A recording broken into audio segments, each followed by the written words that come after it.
Hi guys, welcome back to the show again. Thank you so much, Julian, for that question. Remember to send any more questions if you guys have any through our Facebook and our WhatsApp line. Right about now, we're gonna go to a question that was sent through to us by Philippine. Hi Tenfold, it's Philippine here. I have another question for you guys. So the question reads as follows. It says that the graphs of fx equals to ax to the power of 2 plus bc plus bx plus c, and then a equals to 0, and then g x equals to mx plus k, and then the graph looks like this. I don't know if you guys can see that clearly. All right, I also tried to actually draw it for you guys properly here, that way you guys can see where the x and the y is. So now there are actually questions that they asked here. So the first question reads as follows. It says, which value of x is fx less or equals to 0? And the second one is determine the value of a, b, and c, and then determine the coordinates of the turning point of f, and then write down the equation of the axis of symmetry of h if hx equals to fx minus 7 plus 2, and the last one, calculate the gradient of g. So that is the question. So please do help me out, and thank you. Bye. Oh, hi Philippine. Thank you so much for that question. I hope this is going to help you with that particular question. Lovers of mathematics out there, remember it's very critical for you to talk mathematically. So, as I had said, maths, food for the soul. It will nourish every fiber in you. So let's just have a look at this question. Now, this question, we call it a wild card. Wildcard would mean it's a question that is off topic of what we're doing during that week, but it's still relevant to mathematics because we're all about maths. So this particular question is on functions that Philippine has sent to us today. So let's just have a look at it and then go through with it.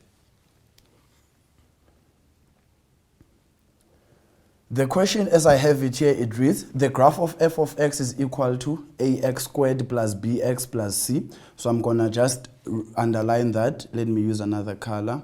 I'm going to underline that where a is not equals to 0, so a can never be 0 according to that statement.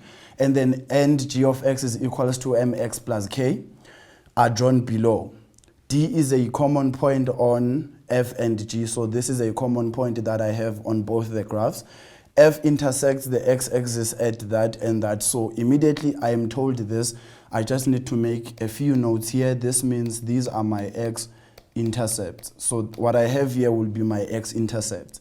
And then G is a tangent to F at D. So if G is a tangent to F at G, to find the equation of that tangent, I will first have to find the first derivative of f of x and then equate it to 0 so that I can find the gradient of that particular tangent and then continue with it. So that's just what we get from that particular statement that we are given. Now let's just go down to the diagram and see what is it that we can also talk about in this diagram. So remember, this is a tangent. So if this is a tangent, it means I would always have to find the derivative of that being equal to a 0. So that's also important for you to please think about. Now, the first question says, for which values of or value of x is f of x less or equal to 0? Before we can do anything, we first need to understand what does that particular statement, f of x less or equal to 0, mean. What this means is I want where the y values of f of x are a negative. So I want where the y values of this f of x are a negative. Now, looking at this particular graph of ours, when I look at this point and that point, I can use them as my limitations to say from here to going to the left, and from here up until that point, and then from here up going to the right. Those are the regions that I'm going to be talking about. So now, guys, this is what you need to know. When I say to you where f of x is greater or less than a 0, I am talking about where the y values are either positive or negative. Now, to know that they are negative or positive, we judge using the x-axis. Above the x-axis, we know the y values are a positive. Below the y-axis, we know the values are a negative. So this one we're talking about below the x-axis, where they are a negative. So let's just have a look at how we can then write it down. Now, writing this down, I will say then my solution is, since I know what the value is here and I know what the value is here, to try and draw something, I will say I am talking about this region of the graph being what I am trying to focus on.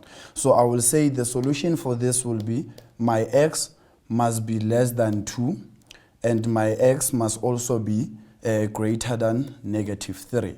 But remember what it said. It said where it is also equal to 0. So I know at this exact point, my y is 0. At this exact point, my y is 0 as well. So I will include equal to the.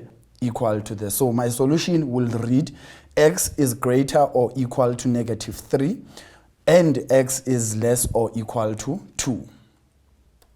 Now let's just go back to the next question. Now the next question reads here, I just copied the diagram so that you guys can see what we're talking about. Determine the values of, oh, look at our spelling there. Just remember guys, if you know how to make mistakes, it means you're still normal as a human being. So pardon my mistake there. Determine the value or values of A, B, and C. Now, immediately they talk about this. We are given the formula y is equals to ax squared plus bx plus c. But I can't find the value of A, B, and C just from that particular formula. But what I know according to this question is that I am given the x-intercept. So I want to find a formula that will allow me to try and use the x-intercept in solving this particular problem that we have. Now, let me just write down the formula for you so you can see what I'm talking about. The formula will be written as y is equals to A into x minus x1 into x minus x2 there, where these two are my x-intercepts. So x1 and x2 are my x-intercepts. So to try and solve this particular problem, I will then say I have y is equals to A into x. Now the first value of x will be negative into -3, all multiplied by x minus 2. And then this is equals to A into x plus 3 into x minus 2. And then this is then equals to, now remember, just before I can include this equal sign as well, remember when we are here, we then need to see how I can find the value of A, because that's what I want. Now to find the value of A, I will say using 1 and -8, which is a point on the graph. Remember, we were told that it is a common point on the graph. So I will then say I have -8 is equals to A into 1 plus 3 into 1 minus 2. And then if you solve this using your basic algebra, you will find that this is 4 multiplied by -1. So it's it's going to be a -4a, then divide both sides by -4, I will have my a as equals to a +2. But now that's not answering the question. We only have one aspect of the question. Now the second one, I will then say, let's just go quickly to this direction. I will then say this is y is equals to 2 into x plus 3 all multiplied by x minus 2. Remember, this is equals to, foiling this particular part out, I will say 2 into x squared plus x multiplied by -2 plus x multiplied by 3. It will give me a positive x, and then that will then give me a -6. Multiplying out this one, I'll have 2x squared plus 2x minus 12. Now, just to look at what they wanted us to do, they wanted us to find the value of A. So you'll say, therefore, A is equals to 2, B is equals to 2, and then C is equals to a -12. Now let's just have a look at that particular graph. C, remember, it is the y-intercept of this parabola. So it does make sense that this is a -12 because it's on the negative side, and also it is just very far from 0. So it does make sense to be -12. Now, let's just go to the next question from this. The next question here says, determine the coordinates of the turning point. Now, guys, remember, as I had mentioned initially, we had to find the equation that best suits us having x-intercepts. Right now, they're talking about a turning point. Now, a turning point is where the graph changes direction. What that means is we're going to use the formula x is equals to negative b divided by 2a to find the x value. After finding that x value, we then substitute it into the original equation to find the y value. And this is how you're then going to have to do it. The first thing I said to you is we're going to then say, let's just go back and find our equation. Remember we said our equation here was 2x squared plus 2x minus 12. So our equation is, let's just write it down up here. F of x is equals to 2x squared plus 2x minus 12.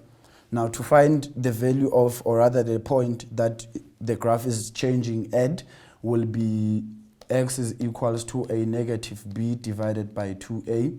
This is equals to negative b, remember we said it's 2 there, so this will be negative 2 divided by a, we said it's also 2 there, so this is my a, that's my b, and that's my c. This is going to be 2 multiplied by 2, and then the final answer here will be negative 2 divided by 4 will be negative 1 over a 2, not a 4. It will be 1 divided by 2.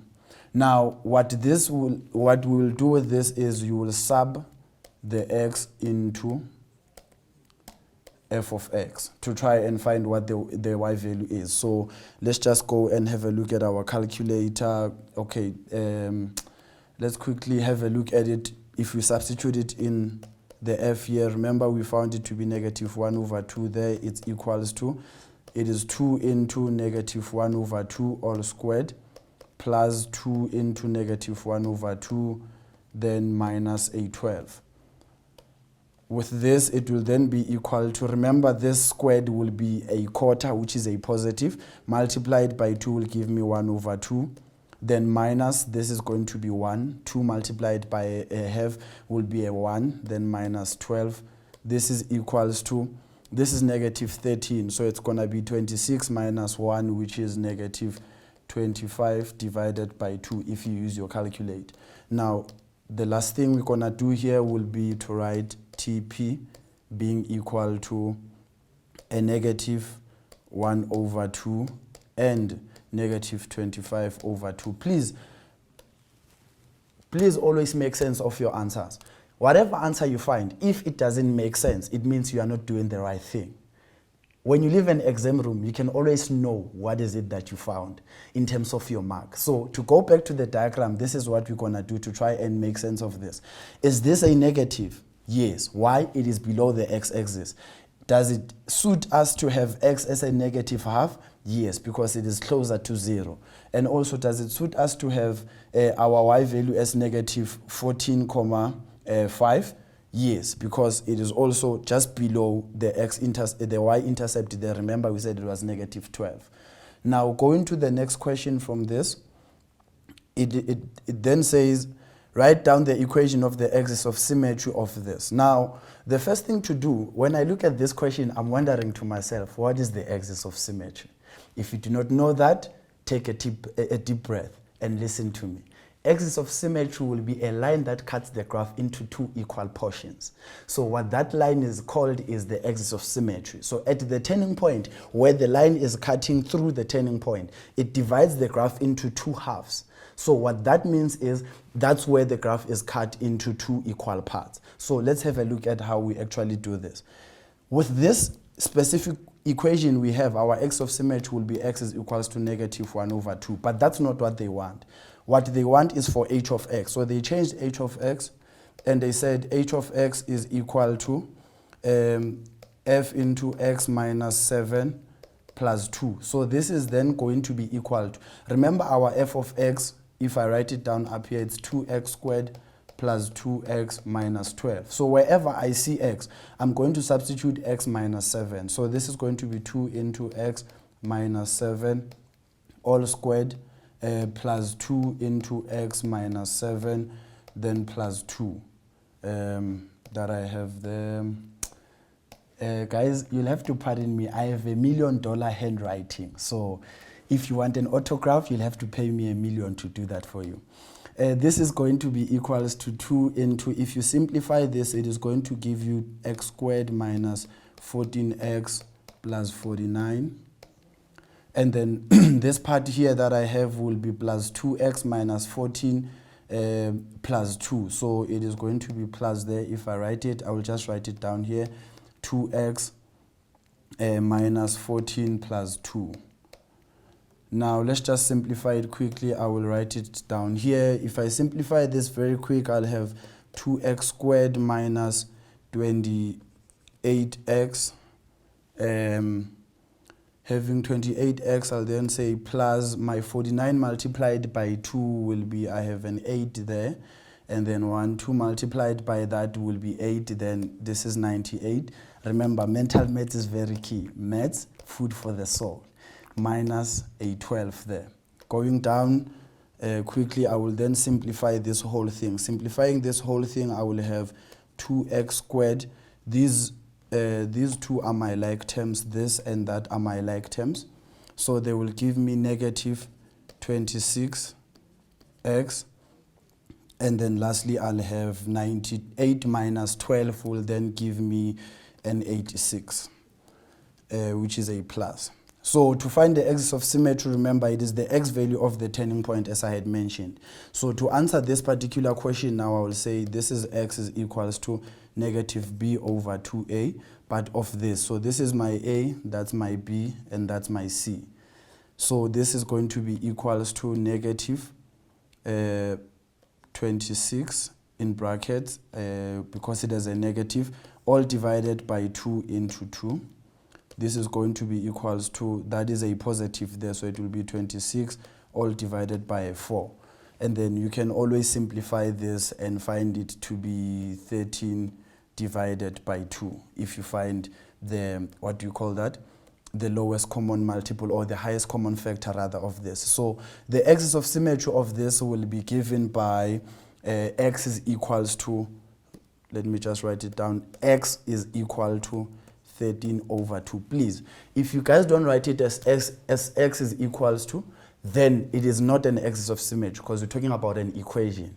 Now guys, what I showed you today is whenever you are given what we call x-intercept, or where the graph is intersecting the x-axis, that's what we call the x-intercept. So we use the equation y is equals to a into x minus x1 into x minus x2.